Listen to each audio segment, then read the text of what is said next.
Good afternoon, everybody. I just wanted to go through the difference between teaching points and instructions with you. So, for the main body of exercises, it's very easy. If you look in your pre-Pilates manual, which looks something like this, inside you will find a list of exercises. And these exercises are the main exercises you should be looking at when you're creating a class plan for a beginner. So let's choose one of those exercises, for example, the small pelvic tilt,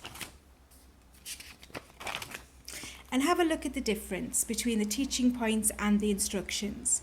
So when you see movement patterns, that's another way of saying this is the instruction, this is how you do the exercise. You lie in a semi-supine position with a neutral spine. The feet and the knees should be hip width apart. There's a little typo there I need to correct. So inhale to prepare.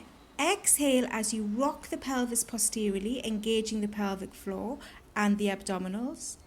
Inhale to release and return to the start position and repeat on the exhale. Now underneath you can see the teaching cues.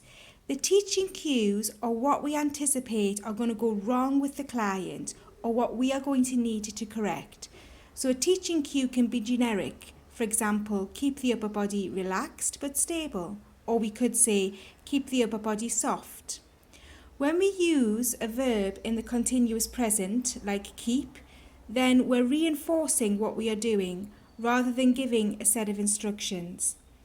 Maintain equal pressure through both feet, avoid distending the abdominals and focus on the breathing. Soften the sternum and use your lateral breathing to enhance it.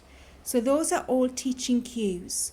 So once you work out how to do the exercise, then you have to work out what are you likely to see that is going to go wrong, and that's a teaching cue or a teaching point. Let's look at another exercise. There, we have double leg lift. So double leg lift, the movement patterns are lie on the side in anatomical alignment with the underneath arm stretched, etc., etc. Both legs are straight. Now, if we wanted to change both legs are straight to a teaching cue, we'd say, make sure you keep both legs straight.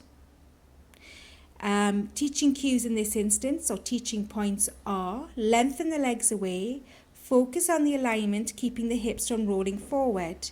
You could say make sure your hips are straight ahead like two car headlights, and release the upper body tension and disengage the neck. So remember to use this manual to help you differentiate between the movement patterns and the teaching cues.